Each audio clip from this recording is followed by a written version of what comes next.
Buenas tardes, bienvenidos a esta clase del día de hoy, donde veremos sistemas de fuerzas en cuerpos rígidos. Vamos a ver algo de la teoría y algunos ejemplos. No es todo el concepto, es un poquito complejo, por eso quiero que empecemos con estos ejemplos sencillos y luego ya veremos algunos un poquito más complicados. Vamos a comenzar con la teoría. Vamos a decir que dos fuerzas en el mismo plano, pero que no coinciden en el mismo origen, se llaman coplanares. Y como no coinciden en el mismo origen, se llaman no concurrentes. Tenemos aquí un objeto, lo hacemos que se afecte con una fuerza que va hacia la izquierda y una segunda fuerza que no coincide en el mismo punto que la primera.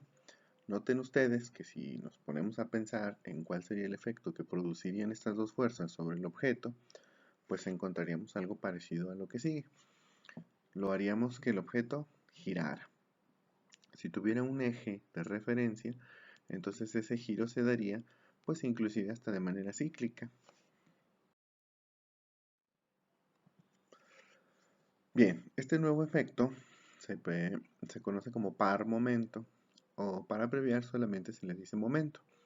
Es producido por dos fuerzas coplanares y se obtiene multiplicando la fuerza con la que se afecta al cuerpo por la distancia que hay, ya sea entre las dos fuerzas coplanares o entre algún punto de referencia. Tenemos nuestro objeto, ahí hay una distancia entre los extremos del objeto, hacemos que una fuerza lo afecte, una segunda fuerza lo afecte, y entonces la fórmula para calcularlo se llama momento, y no es otra cosa más que la fuerza por la distancia. Aquí podríamos calcular que el par momento se da en una manera doble, porque hay dos fuerzas que lo afectan, pero podríamos dejar una sola fuerza y multiplicar, como les comento, esa fuerza por la distancia. También es algo importante comentar que necesitamos establecer una convención de signos. ¿Qué quiere decir eso? Que voy a establecer que si se mueve, digamos, a la derecha, lo voy a considerar positivo. Si se mueve a la izquierda, lo voy a considerar negativo. Esa es una convención de signos que a nosotros se nos ocurre. Pero cuando son giros es un poquito diferente. ¿En qué nos basamos? Fíjense, ahí tenemos las manecillas del reloj que se van moviendo en el sentido, pues el que todos conocemos, podemos llamarle sentido horario, 1, 2, 3, 4, 5. Si nuestro giro coincide con este giro de las manecillas del reloj, perdón, si nuestro sentido es contrario al sentido de las manecillas del reloj, lo vamos a considerar positivo. Ahí está. Y le llamaremos momento positivo. En caso contrario, aquí tenemos nuevamente nuestro giro, sigue siendo el mismo en el sentido horario, y ahora el giro coincide con el sentido horario, entonces vamos a decir que es negativo. Entonces no hay que confundirnos, el reloj siempre gira en el mismo sentido.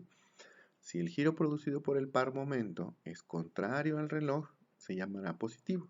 Si está en el mismo sentido que el reloj, entonces será momento negativo. Vamos a ver un pequeño ejemplo. Dice, calcula el momento producido por la fuerza F si el punto de apoyo se coloca en el punto A.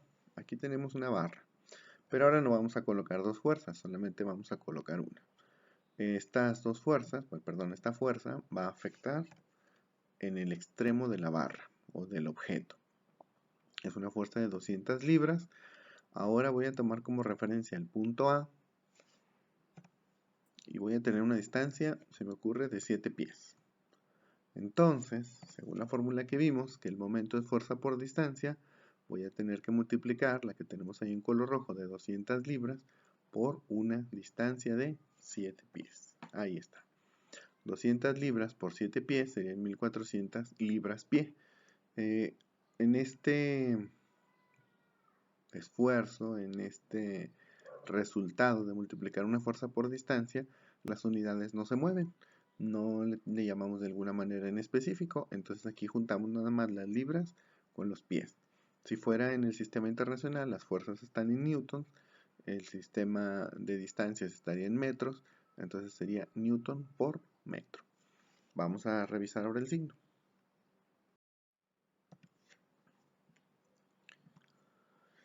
Bien, si tenemos el momento, que es una fuerza en el extremo, por una distancia, fíjense, ahí se daría un giro en ese sentido.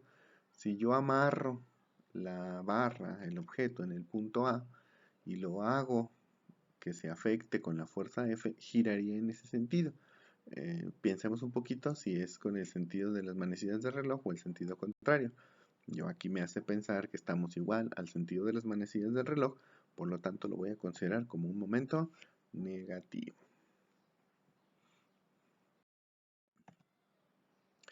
Ahora sí, vamos a ver un ejemplo. Dice, una fuerza vertical de 100 libras se aplica en el extremo de una palanca que está unida a una flecha en el punto O. Determine el momento de la fuerza de 100 libras con respecto al punto O. Aquí tenemos la figura. Esta es nuestra barra, la que está en color azul. La fuerza de 100 libras es exactamente hacia abajo. Y bueno, ahí había otras cosas que calcular, pero no quise meterlas todavía. Vamos a determinar que la distancia desde el punto O horizontalmente hasta el punto A es de 9 pies.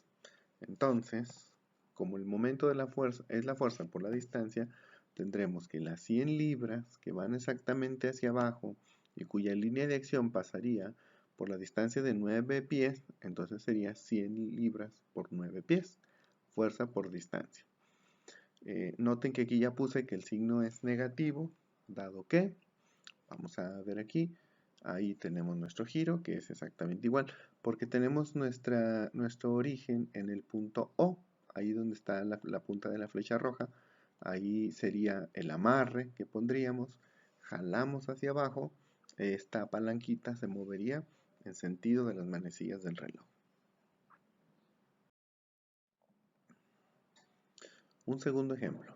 Vamos a determinar el momento de una fuerza P de 15 kips. Bueno, kips aquí serían kilopounds, es decir, miles de libras, serían 15.000 libras, con respecto al punto A. Y con respecto al punto B, aquí está nuestra figura, es una barra, está sostenida en el punto B con un apoyo, más adelante hablaremos de ello, un apoyo fijo en el punto A, hay solamente un rodillo que apoya a la barra para que no se hunda en el piso, pero que puede girar libremente. La fuerza P, que aquí tenemos de 15 kips, y otras dos fuerzas. Le cambié un poquito a las fuerzas para distinguirlas. La segunda fuerza será de 10.000 libras y la última de 6.000 libras. Las distancias del punto A al punto de aplicación de la fuerza P es de 3 pies. La distancia del punto P al apoyo B será de 6 pies. La distancia del apoyo B a la primera fuerza de 10.000 libras es de 2 pies. Y la distancia entre las dos fuerzas de 10.000 y de 6.000 es de 2 pies. Bien, vamos a ver que la fuerza P de 15.000 libras, ahora con respecto del punto A. Dice, como es fuerza por distancia, le llamé MA para decir que el momento con respecto del punto A será 15.000 libras o 15 kips por la distancia. Aquí vemos claramente que son 3 pies y son 45 kips por pie. Porque ya le puse que el signo es negativo.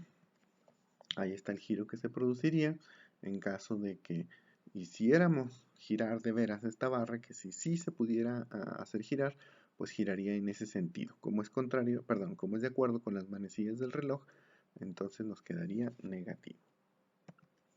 Con respecto al inciso B, nos dice que ahora esa misma fuerza P de 15.000 libras va a girar, pero ahora considerando que el apoyo está en el punto B. Noten ustedes que P está a 6 pies de B, entonces serían 15.000 libras, 15 kips por 6 pies, porque ahora nos estamos basando en el punto B, y esto sería de 90.000 libras por pie, o sea 90 kips pie. Ya le puse el signo positivo. ¿Cómo sabemos que el signo es positivo? Porque ahora giraría en el sentido contrario a las manecillas del reloj. Si este fuera un compás y pusiéramos nuestro pico del compás en el punto B y la punta del lápiz en el punto P, al momento de querer dibujar una circunferencia, giraríamos en ese sentido, de acuerdo con la flecha de la fuerza P. Por último, como ejemplo 3, y este lo van a resolver ustedes y me lo van a dejar en el buzón de tareas, vamos a hacer exactamente lo mismo, pero considerando que la fuerza con la que van a trabajar es la fuerza de 10 kips. Igual con respecto del punto A y con respecto del punto B. Estoy a sus órdenes para cualquier aclaración. Más adelante les diré qué es lo que corresponde con estas semanas que vamos a tener de, pues como quien dice, de vacaciones, porque el día 11 y el día 20 y el día 18 no tendríamos clase, regresaríamos hasta el día 25. Entonces la tarea que les voy a subir el lunes, pues se entregaría hasta el día 25. El trabajo que vamos a hacer ahorita, ese sí quiero que lo hagan hoy. Este ejemplo que les voy a dejar. Muy bien, cualquier duda estoy a la orden. Gracias.